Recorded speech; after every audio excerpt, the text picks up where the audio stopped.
नमस्कार, न्यूज 18 राजस्थान पर आप सभी का स्वागत। मैं हूं आपके साथ हेमंत कुमार। चलिए खबरों की शुरुआत इस वक्त की सबसे बड़ी खबर के साथ। राजस्थान में बड़ा प्रशासनिक फेरबदल किए जाने की जानकारी मिल रही है। आपको बता दें कि 201 आरएएस अधिकारियों के तबादले हुए हैं। प्रशासनिक बेड़े में बड़ा फेरबदल किया गया है। राजस्थान एडमिनिस्ट्रेटिव सर्विसेज के अधिकारियों के तबादले किए गए हैं, यानी कि राजस्थान प्रशासनिक सेवा के अधिकारियों के बड़े स्तर पर तबादले हुए हैं। बड़ी खबर इस वक्त की, प्रदेश में बड़ा प्रशासनिक फेरबदल हुआ है। 201 आरएएस अधिकारियों के तबादले किए जाने की जानकारी सामने आ रही है।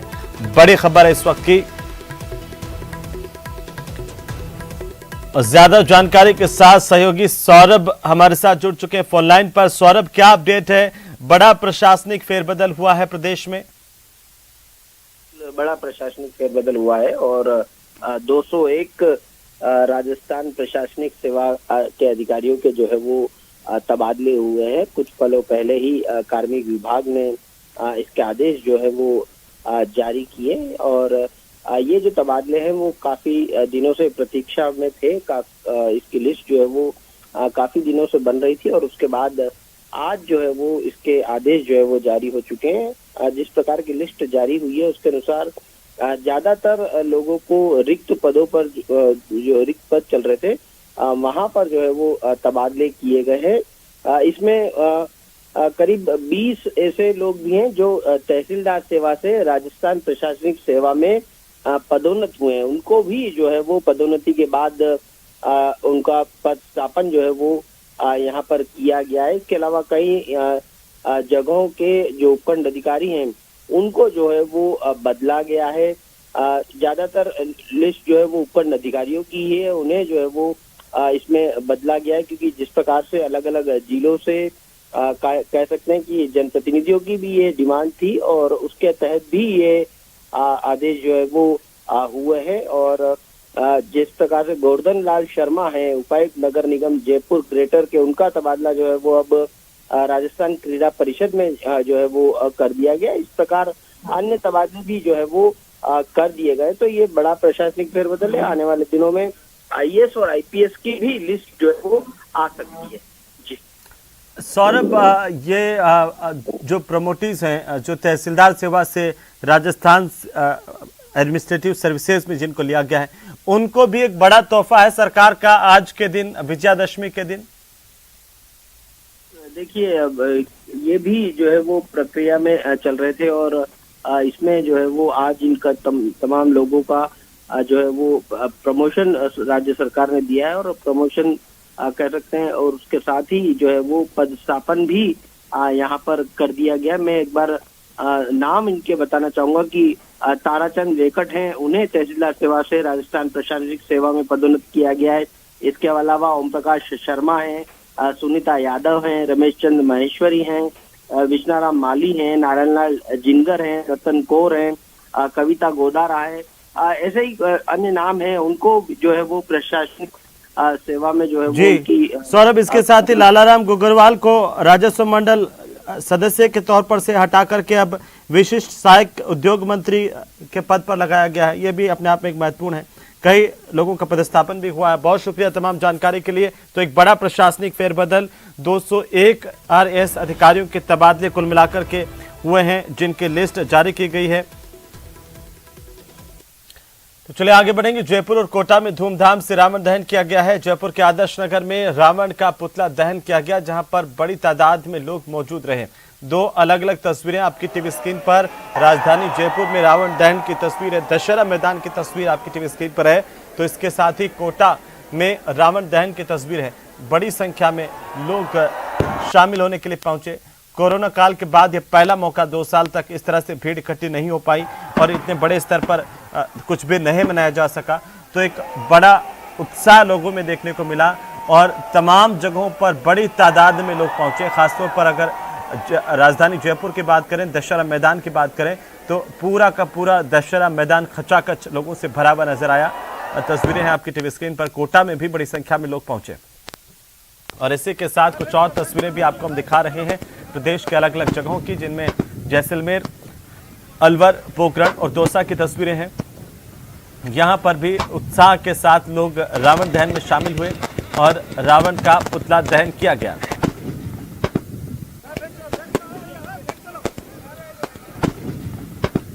तो वहीं सीएम अशोक गहलोत आज अपने गृह नगर जोधपुर में रावण दहन में कार्यक्रम में शिरकत करने के लिए पहुंचे, शरीक हुए। रावण का चबूतरा मैदान पर हुए रावण दहन समारोह के मुख्य अतिथि के तौर पर सीएम अशोक गहलोत ने रावण के पुतले का दहन किया। मुख्यमंत्री ने अग्निबाण रूपी रॉकेट को जलाया, जो सीधा रावण की नाभि में जाकर के लगा और रावण इसके साथ ही जलने लगा। रावण और इसके पुतलों का दहन शुरू हुआ। रावण दहन के बाद आकर्षक आतिशबाजी सीएम की मौजूदगी में की गई। मुख्यमंत्री भी अपने चिर परिचित अंदाज में लोगों के बीच में आज दिखाई दिए और बड़ी संख्या में लोगों से उन्होंने मुलाकात की, विजयादशमी के पर्व की शुभकामनाएं दी हैं और आतिशबाजी भी शुरू हो चुकी है। उधर भरतपुर के लोहागढ़ स्टेडियम में धूमधाम और हर्षोल्लास के साथ रावण दहन किया गया। राज्य मंत्री डॉक्टर सुभाष गर्ग ने यहां पर रावण दहन किया। इस मौके पर जिला कलेक्टर आलोक रंजन समेत प्रशासनिक अधिकारी मौजूद रहे। हजारों की संख्या में लोग यहां पर रावण दहन कार्यक्रम में शिरकत कर रहे थे। रावण दहन से पहले जमकर आतिशबाजी की गई। आपको बता दें कि इस बार रावण दहन कार्यक्रम की जिम्मेदारी नगर निगम को दी गई थी। राज्य मंत्री डॉक्टर सुभाष गर्ग ने कहा कि आज बुराई पर अच्छाई की जीत हुई है। रावण दहन कर भलाई का संदेश दिया गया है।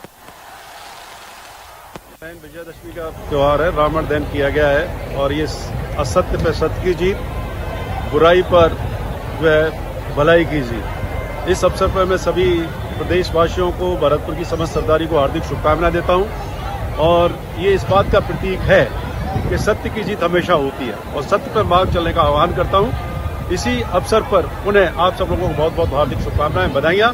आने वाला समय सबके लिए बहुत मंगलमय हो, बुराई का नाश हो, पाप का नाश हो, अच्छे काम हो, सत्य, अहिंसा, इस पर मार्ग पर हम चलें। पर में बुराई पर अच्छाई की जीत के तौर पर मनाए जाने वाले विजयादशमी के पर्व पर मुस्लिम समाज ने भगवान राम की शोभा यात्रा का स्वागत किया। पुष्प वर्षा कर मुस्लिम समाज की ओर से भगवान राम का स्वागत किया गया। सर्वधर्म संभाव की मिसाल कायम की गई। मुस्लिम समाज की इस पहल का सभी ने दिल खोल करके तारीफ भी की। जिला मेव पंचायत के संरक्षक शेर मोहम्मद ने कहा है कि अलवर में एक दूसरे के धार्मिक कार्यक्रमों में शामिल होने से खुशियां दोगुनी हो जाती हैं।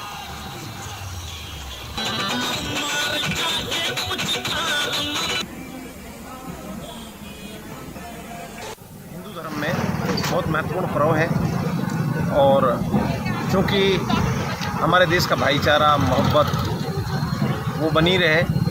मुस्लिम कोई त्यौहार आता है तो उस पर हिंदू करें और वो हिंदू त्यौहार आता है तो मुस्लिम इस तरह से करें, तो इससे हमारा सांप्रदायिक सौहार्द भी बनता है, देश में एक अच्छा मैसेज भी जाता है। अलवर एक वो जिला है जिसमें कभी भी किसी तरह के सांप्रदायिक सौहार्द नहीं बिगड़ा है, हमेशा सांप्रदायिक सौहार्द बना। तो वहीं बीकानेर जिला के ग्रामीण क्षेत्रों में अब सरकारी स्कूलों में स्मार्ट टीवी के माध्यम से बच्चों को शिक्षा दी जाएगी। रविंद्र रंगमंच पर आयोजित समारोह में शिक्षा मंत्री डॉक्टर बी.डी. कल्ला और आपदा प्रबंधन मंत्री गोविंद राम मेघवाल ने रिमोट का बटन दबाकर स्मार्ट टीवी के ई कंटेंट की लॉन्चिंग की और अभियान से जुड़े ब्रोशर का विमोचन किया। इस दौरान उन्होंने सांकेतिक रूप से 6 संस्थाओं को टीवी भेंट किए। शिक्षा मंत्री डॉक्टर बी.डी. कल्ला ने कहा कि भामाशाहों के सहयोग से की गई ये पहल विद्यार्थियों के लिए बेहद उपयोगी साबित होगी। समझा गया कि मान लीजिए ऑफलाइन क्लासेस भी चल रही हैं और किसी कारण से कोई अध्यापक छुट्टी पर है अथवा कहीं पद रिक्त है, तो डिजिटल माध्यम से, वर्चुअल माध्यम से हम हर साला में वहाँ पर घर बैठे स्कूल में बैठे बैठे पढ़ाई करवा सकें। इसके लिए आज 600 टीवी भामाशाहों के सहयोग से जिला कलेक्टर ने इकट्ठे करके और हमारे माध्यम से दिलवाए हैं।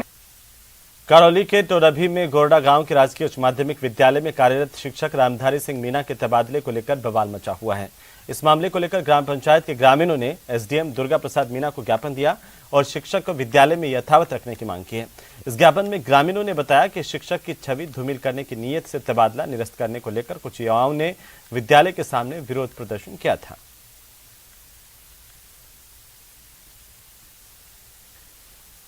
उधर राजधानी जयपुर में एयरपोर्ट पर फ्लाइट्स के बंद होने का सिलसिला रुकने का नाम नहीं ले रहा। हालांकि ये संकट सिर्फ घरेलू उड़ानों को लेकर के है, जबकि इंटरनेशनल फ्लाइट्स न केवल उड़ान भर रही हैं बल्कि उनकी उड़ानों की संख्या में भी लगातार इजाफा हो रहा है। हाल ही में जयपुर इंटरनेशनल एयरपोर्ट से 4 नई इंटरनेशनल फ्लाइट्स के संचालन की घोषणा की गई है।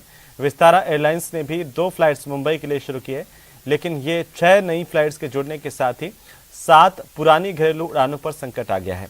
मौजूदा समय में केवल 17 शहरों के लिए ही यहां से उड़ानें संचालित हो रही हैं और 3 ऐसे शहर हैं जिनके लिए सप्ताह में 3 दिन फ्लाइट्स का संचालन होता है, लेकिन ये नियमित रूप से 3 दिन कभी उड़ान नहीं भरती। इन तीनों शहरों में उदयपुर, गोवा और भुवनेश्वर शामिल हैं।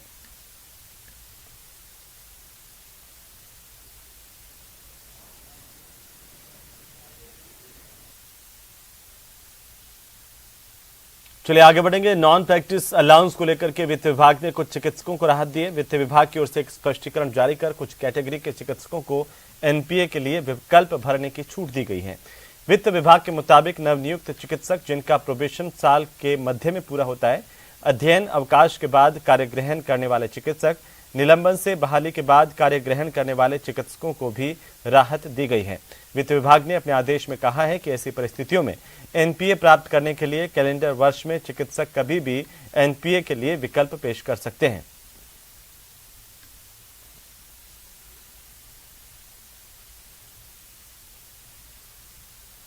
उधर राजधानी जयपुर वासियों को 250 करोड़ से तैयार हुई हवा सड़क एलिवेटेड रोड की सौगात मिलने जा रही है।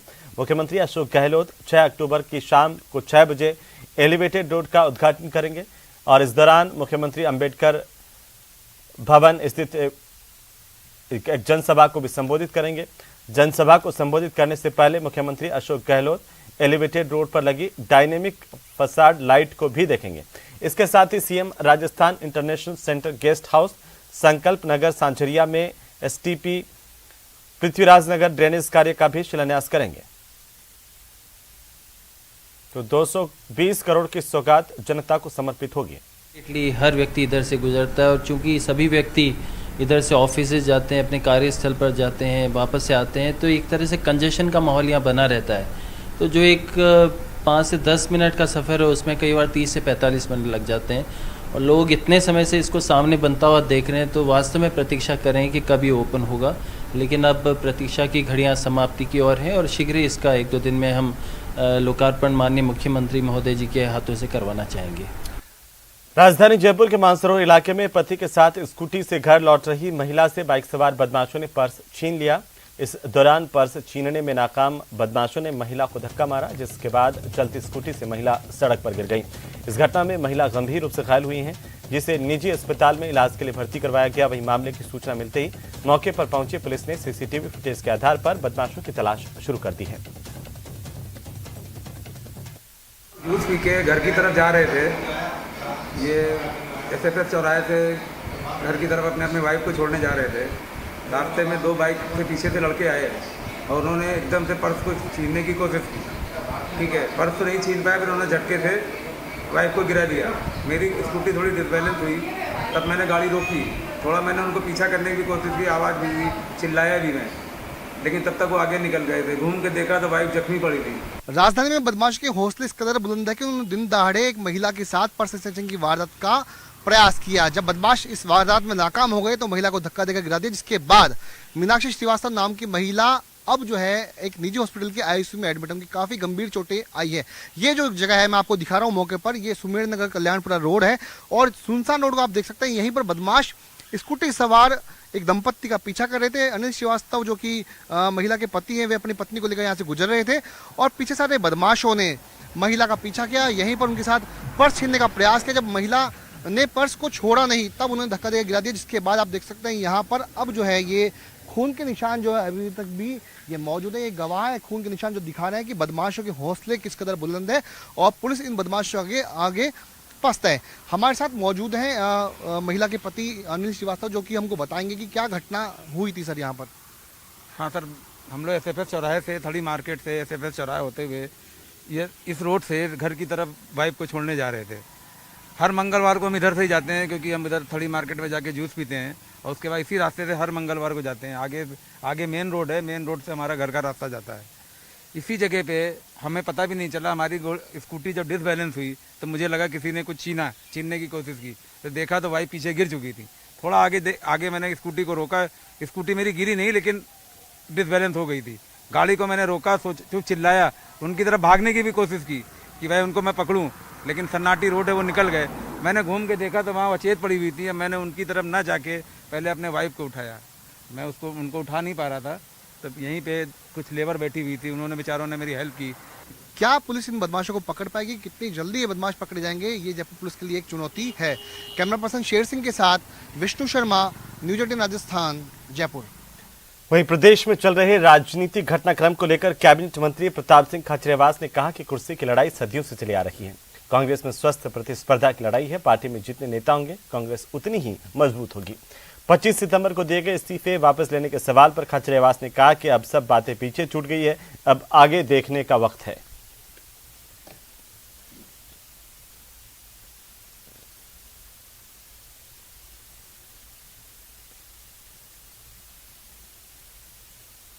सदियों से, आदिकाल से कुर्सी को लेकर तो झगड़ा होता है, तो इस तरह से कंपटीशन कांग्रेस में हो सकता है, लेकिन कांग्रेस का काम बोलता है।